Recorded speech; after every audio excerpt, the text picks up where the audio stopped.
So ito na yung nakikita nyong hugis sa barko. Pero ito siya, resort yan dyan. Mamaya akit tayo, meron pang eroplano dyan, tsaka itong mga sliding. Meron ding swimming pool. Hotel yan, sir. May, ano siya, sir? Parang, ano ata yan siya, counter? Counter, okay. Sa mga info. So ito yung abandonadong building din, no? Maraming mga resorts, hotel, at beach dito matatagpuan sa Subic Bay. At alam nyo ba na merong sikat na resort dito dati na dinadayo talaga ng mga turista. Taon na yung nakalipas since nag-stop ito ng operation at tuluyan ng nabandonado ito. So dito sa likod niya meron ding malaking building dyan. Marami ang mga nakapasyal nito dati. May kita pa nga sa mga post nila na talagang isa ito sa memorable experience nila. Pero ngayon, pupunta natin yung Kabayan, alamin natin ang sitwasyon ngayon dito. So dito yan sa may Subic, Zambales. Nandito na tayo ngayon, Subic. Itong gateway to Zambales. Nakagaling lang natin dun sa may Olongapo City, which is the largest city dito sa province ng Zambales. Itong pupuntahan natin, alam nyo dito sa area ng Olongapo, papunta na dito sa Subic. Maraming mga resorts dito. At sa bandang kaliwa, matatanaw mo yung napakaganda ng view ng Subic Bay. Yun. Ganda na ng ngayon, no? Tingnan mo. Dami ng mga commercial area. And so simula dito siguro mga 3 kilometers may pupuntahan tayo dito na kung saan dating merong resort. Meron yun siyang barko tsaka eroplano doon. Pero taon na yung nakalipas dahil kumbaga na siya parang wala nang operation. So nagkaroon pala dito ng road widening dito sa Olongapo Bugalon Road. Tingnan mo. Na siya parang 2 lanes bawat direction, pero halos itong lane lang sa gitna kasi yung kanan parang ginagawa siyang parkingan, tapos tingnan mo yung mga spaghetti wires pa dito. Naiwan yung mga wires, sinatanggal yung mga ibang poste dyan. So ito, White Rock Beach Hotel and Water Park sa bandang kaliwa, papasok ka dyan. Marami na akong nakikita dito, no?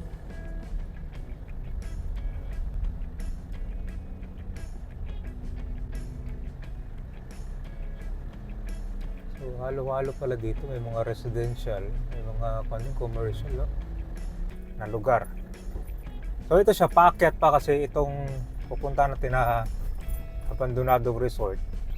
Nasa itaas pa siya. Parang nasa bundok. So, ayun. Tatanong ko na dito. So, kailangan mo pa umakyat.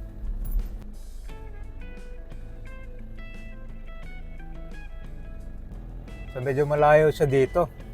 Aakyat ka pa, oh. Parang nasa bundok na.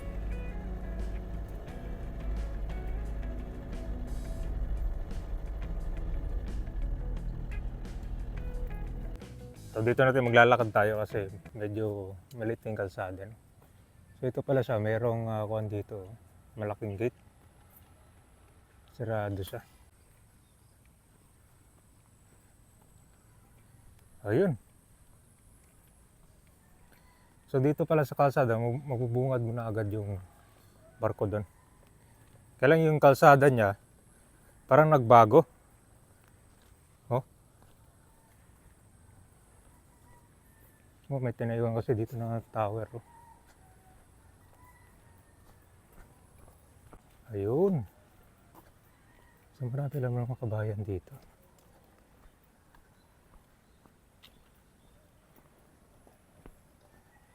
Oh, sa likod niya, mga buntok.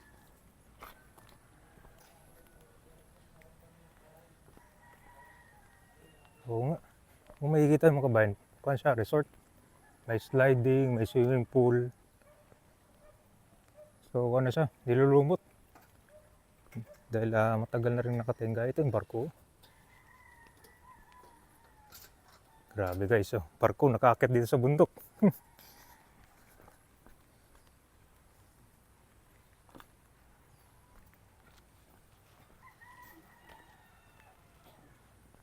Ayun, oh.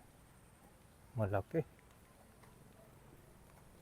Ito na tayo sa Barangay Calapandayan, Subic, Zambales. So ito na yung nakikita nyong hugis sa barko. Pero ito siya, resort yan dyan. May akit tayo, meron pang eroplano dyan, tsaka itong mga sliding. Meron ding swimming pool. Hotel yan sir, may tama 13 na kwarto yan. Bukod pa yung sa taas dati na nasira lang. So parang dito yung Yan po ang tinatawag ng Titanic ng Subic, Zambales. Titanic. May mapa po yan sir. So yan ka ba yung ganyan kahaba, oh. Okay, so dito, ito parang may bubong to dati, ma'am, na? Yes sir. Naalis lang? Po ito dito dati sir. Yan po sir, ginawa nilang babuyan nila sir. Saan? Ito, babuyan. Ito meron, okay. So ito siya, dating parang malit na, parang opisina to dati. Ano siya sir, parang ano ata yan siya, counter. Counter, okay. So mga information. So ito na yung swimming pool. Ano ba dati dito sir? Lahat ng foreigner halos dito nagtatambay dati sir. Kumbaga sikat na tourist Sikat destination talaga, dati. sir. Napakasikat nito kahit sa probinsya dumadayo pa dito noon. Hmm. Kasi dyan lang ako nakatira sa baba sir. So, pag weekends man, punuan talagang booking dito. Kahit hindi weekend sir, Kahit weekdays. full pack talaga to sir. Hmm. So, bakit may aeroplano sa taas, ma'am? Kadalasan po yan sir, madulas ata sir, pwede mong akyatin yan sir. Okay. So, dyan sila magagaling para makaslide dito sa baba. Opo sir. So, pero ito dati, wala pa yan. Wala pa yan sir, cottage yan sir. Cottage dati. Opo sir, cottage po yan dati sir. May palakan ako dyan. Ano ba ito? Hugis aeroplano talaga siya. Gawa sa bato. Opo sir. Pasukin mo doon po sir. So, dito yung sliding nila dati. Original pa yung tiles niya, ma'am, na. Wala pang binago dito. Wala po sir. Oo. Maganda pala. So, dito ka akit para makaslide na sa babaw. So, wala ng tubig, no? Meron pa rin nag-slide dito. Opo sir, pabasa sila.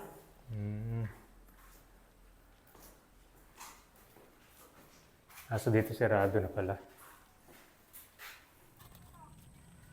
Kalsada to sir, papunta dyan sa ano. Tapos din sa kabila, wala na yan. Meron po yun din sir.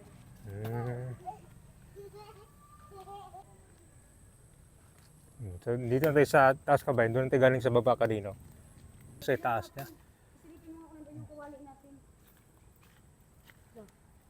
So, meron pang salamin to dati, ma'am, no? Elevator niya, ma'am, dyan, no? Kabilang side, no? Opo sir, doon sa banda yun sir. Pero nabutan niya dati, nag-ooperate pa to? Hindi naman talaga na-operate to sir, nahinto to. Nahinto lang siya. Pero maganda yung kanya, ha? Malawak pala siya. So, pwede pa palang i-develop sa baba, no? Opo sir. Isa ka ba sa nakasaksi noon dito sa pagbubukas nitong resort dati na napakaganda? Tinatawagan nilang Titanic ng Zambales ito dahil sa napakalaking hugis ng barko doon at saka meron ding eroplano dito. So sa taas naman ito yung parang bundok talaga. Tapos merong kung dito para siyang bahay na na-construct dyan. So dito lang yung lugar niya. Maganda rin dito kabayan kasi malamig siya, no?